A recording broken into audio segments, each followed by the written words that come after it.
પુનઃ સ્વાગત છે દોસ્તો.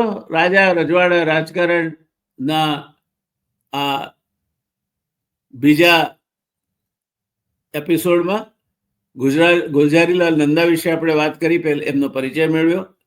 આ ગુલઝારીલાલ નંદા કેટલા લોકપ્રિય હતા એની વાત આજે મારે કરવી છે.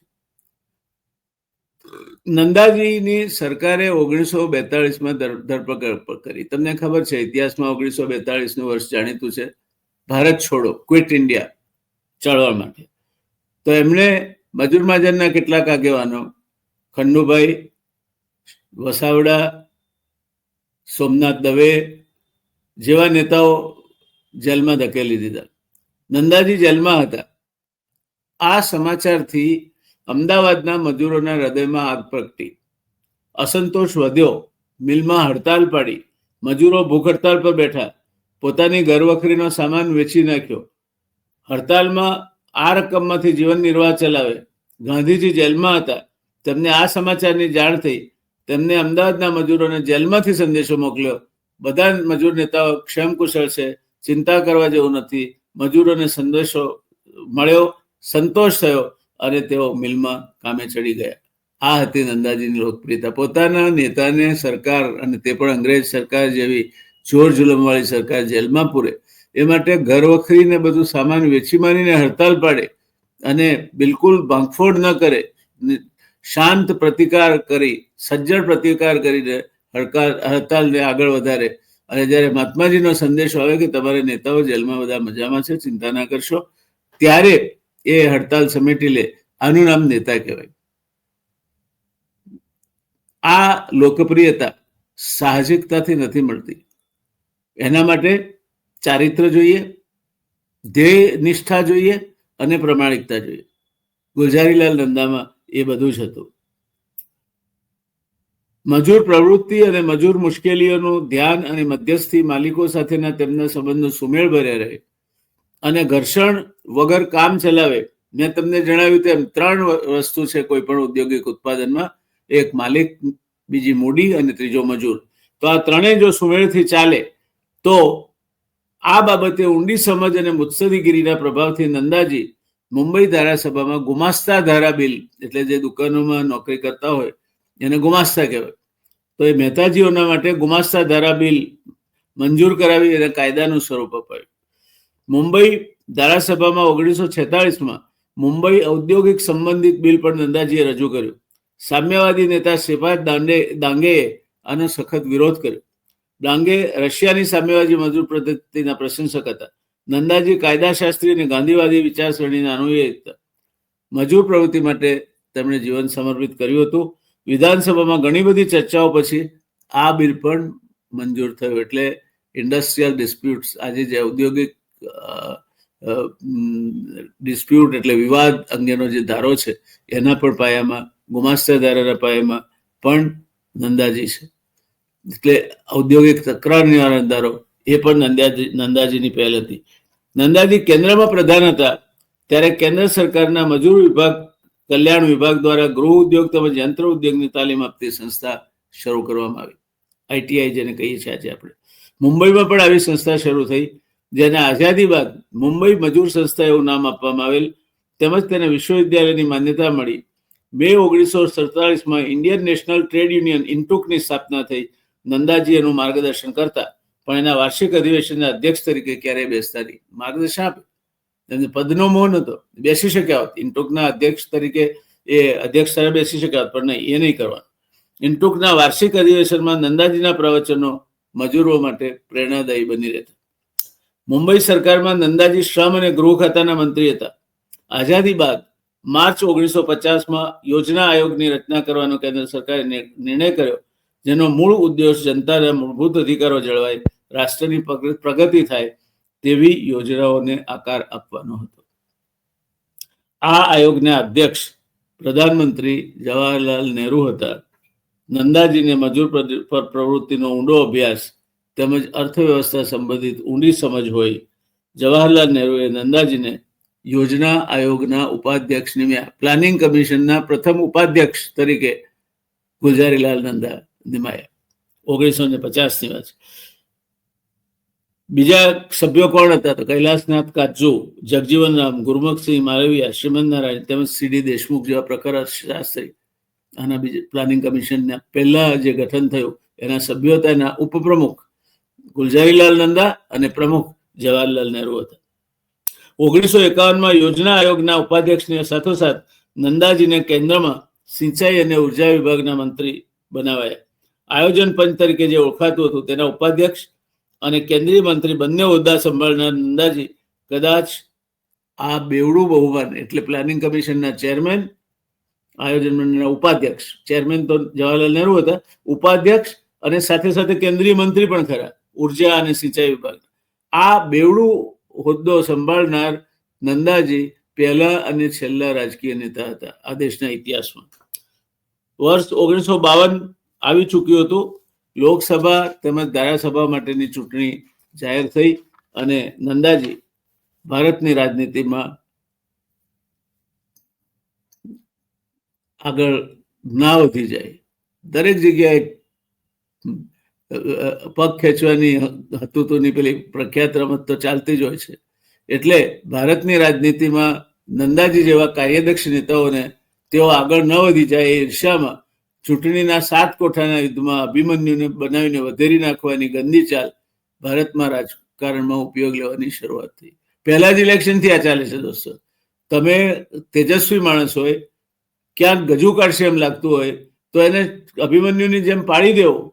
એ નીતિ રાજકારણમાં તમે જો તેજસ્વી હશો અને તમારી પાસે એક દ્રષ્ટિ હશે તો ચોક્કસ તમને અવરોધવાનો પ્રયત્ન થશે. એવા કોઈ શંકા રાખીને ચાલવાનું કારણ નથી. એનો દંશ નહીં રાખો પણ શંકા પણ નહીં રાખવી. નંદાજી જેવા સરળ પ્રકૃતિના મજૂર નેતા તે જમાનામાં અર્થશાસ્ત્રની અનુસ્નાતક ડિગ્રી અલ્હાબાદ વિશ્વવિદ્યાલયમાં પ્રથમ નંબરે પાસ થઈ સંશોધન ફેલોશિપ માટે પસંદ થનાર કુશાગ્ર બુદ્ધિ નંદાજી પાસે પણ 1952ની ચૂંટણીને અવસર બનાવી કેટલાક શકુનીઓ નંદાજી માટે વિશેષ આયોજન ગોઠવાની વિતરણા પડ્યા હતા.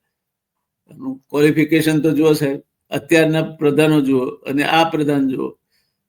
અર્થશાસ્ત્રના અલ્હાબાદ યુનિવર્સિટીના પ્રથમ ઉત્તીર્ણ અને ફેલોશિપ જેમને મળી એવા સંશોધન ફેલોશિપ મેળવનાર જૂજ વિદ્યાર્થીઓમાંના એક એવા તેજસ્વી વિદ્યાર્થી અર્થશાસ્ત્રી નંદાજી એને કેમ પાડી દેવા એ માટેની મથામણો સ્વાભાવિક રીતે કેટલાક શકુની બુદ્ધિ લોકોએ શરૂ કરી.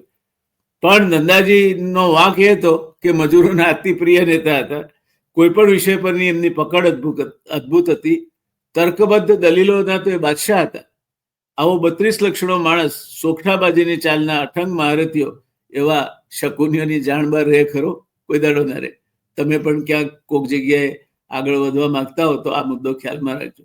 જો તમે 32 લક્ષણા છો તો તમને પણ ક્યાંક અભિમન્યુના ચક્રઓમાં ફસાવી મારવાની પ્રયત્ન થશે અને એમ ધારીને ચાલવું કે બધું જ બરાબર ઉતરશે અને હું જોઈ લઈશ, એમાં કોઈ માલ નથી. આ એક રાજનીતિમાં રહેલું મોટામાં મોટું દૂષણ ગણો તો દૂષણ અને ભયસ્થાન ગણો તો ભયસ્થાન છે. નંદાજી માટે પણ એમની કર્મભૂમિ ગુજરાતમાં એક બવંડર સુઆયોજિત રીતે આકાર લઈ ચૂક્યો હતો. માત્ર ચૂંટણીઓ જાહેર થાય તેની રાહ જોવાતી હતી. 1952ની સાલ આવી. સવાલ હતો તેમને ક્યાંથી ફાળવવી, ટિકિટ ફાળવવી જોઈએ. નંદાજીના નસીબમાં કેવી કુટિલ ચાલનો સામનો કરવાનું લખાયું હતું કે એમને ચૂંટણી લડવા માટે સાબરકાંઠા મોકલવામાં આવ્યા. અને ત્યાં આ શકુનીઓએ શું કર્યું? નંદાજી ફાવ્યા કે નહીં ફાવ્યા? નંદાજી ચૂંટણી લડ્યા, એમાં જીત્યા કે હાર્યા? એના અનુભવો કેવા રહ્યા? કોણ એમના પ્રચારમાં જોડાયું, કોણ નહીં જોડાયું વગેરે રસપ્રદ વાતો હવે પછી નંદાજી વિશેના ભાગ 3માં મળીએ ત્યારે દોસ્તો. પડદાની સામે પર. પણ ત્યાં સુધી તમે જો રજીસ્ટ્રેશન ન કરાવ્યું હોય, સબસ્ક્રાઇબ ન કર્યું હોય, તમારા દોસ્તારોને તમારી સાથે ન જોડ્યા હોય, ચોક્કસ જોડી દેજો. આપણે આ દેશની રાજનીતિને સાથે સાથે સમજવી છે. વધારે ને વધારે યુવા નેતાઓ રાજનીતિમાં આવે, વધારે ને વધારે યુવા નેતાઓ રાજનીતિમાં સફળ થાય, વધારે ને વધારે ભણેલ ગણેલ માણસો રાજનીતિમાં આવે, એ માટેની આ મુહિમ છે. આ મુહિમમાં તમારે જોડાવાનું છે. તમારે એના એ ચળવળના સારથી બનવાનું છે. હું તો નિમિત્ત માત્ર છું. હું દિલથી યુવાન છું, તમે ઉંમરથી અને દિલથી બંને રીતે યુવાન છો. જોડાશો ને?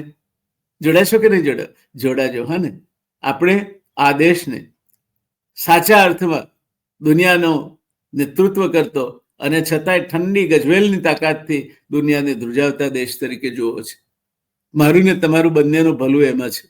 આ દેશ સફળ થાય, આ દેશ આગળ વધે, આ દેશ નાત જાત કોમ બધા વાળા ભૂસી નાખે, ધર્માંધતાને કોરાણે મૂકી દે, કોઈ પણ પ્રકારના ધ્રુવીકરણથી દૂર રહે અને શકુની ચાલ ચાલવા વાળાઓના હાથ હેઠા પડે, એ માટે યુવા શક્તિ એમના સામે જેમ વશિષ્ઠના યજ્ઞનું રક્ષણ કરવા રામને લક્ષ્મણ હાજર થઈ ગયા હતા, તેમ લોકશાહીના યજ્ઞનું રક્ષણ કરવા મોટી સંખ્યામાં જોડાય. અને એ માટે રાજા રજવાડાને રાજકારણની આપણી આ પ્રયોગ સાથે આપ જેટલા વધારે સંખ્યામાં તમે સબસ્ક્રાઇબ કરો, જેટલા વધારે સંખ્યામાં શેર કરો, જેટલા વધારે સંખ્યામાં આ વિચારો વહેંચો, જેટલા વધારે વિદ્યાર્થી સંસ્થાઓ, જેટલા વધારે યુવાનો આની સાથે જોડાય, મારું નિમંત્રણ છે દોસ્તો, આપણે આવતીકાલના ઉજળા ભારતના ઘડતરમાં નિમિત્ત બનીએ. હવનમાં હાડકા નાખવા માંગનાર તત્વોને આપણે ઇતિહાસની પૂરી જાણકારી સાથે જાકારો આપીએ કે ઇતિહાસમાં આવું થયું છે, નંદાજી સામે પણ આવું થયું હતું, અને છતાં નંદાજી કઈ રીતે એમાંથી પાર ઉતર્યા, તે વાત આપણને શ્રદ્ધા આપનારી, આપણને દોરનારી બની રહેશે, એમાં કોઈ શંકા નથી. એ વાત સાથે આજે આજ આપની વાત આપણે પૂરી કરીએ. મળીશું ફરી આ ઘટનાને પહેલે પાર, આ એપિસોડને પહેલે પાર. ગુલઝારી નંદા ભાગ 3, નંદાજીની વાત આગળ ચલાવીશું. એક તેજસ્વી વિદ્યાર્થી, અર્થશાસ્ત્રમાં અલ્હાબાદ યુનિવર્સિટીમાં પ્રથમ નંબરે ગોલ્ડ મેડાલિસ્ટ, ફેલોશિપ મળે છે અને એ રિસર્ચ માટે મુંબઈ જાય છે, અને ત્યાંથી પછી એ ગાંધીવાદ અને મજૂર ચળવળમાં જોડાય છે, અને દેશને એક એવો ઉમદા નેતા મળે છે જેના માટે દેશ ગૌરવ લઈ શકે, આપણે ગૌરવ લઈ શકીએ. આવા ભણેલ ગણેલ પ્રતિબદ્ધતા વાળા યુવાનોની જરૂર છે આ દેશને આગળ લઈ જવો હોય તો. જે નાત જાત કોમ ધર્મ પ્રદેશ આ બધા વાળાઓથી ઉપર હોય, એના મનમાં એક જ હોય, મેરી મૈયા કે સિર પર તાજ રહે, ये देश मेरा आजाद रहे. बोलो मारी साथे, मेरी मैया के सिर पर ताज रहे, ये देश मेरा आजाद रहे. चल चल रे नौजवान, चल चल रे नौजवान, तू तो है देश की शान, तू है तो देश की शान. चल चल रे नौजवान, चल चल रे नौजवान, चल चल रे नौजवान, मेरे साथ साथ चल रे नौजवान. आवजो. जय हिंद. जय जय गरवी गुजरात, जय जय गरवी गुजरात, जय जय गरवी गुजरात. धन्यवाद.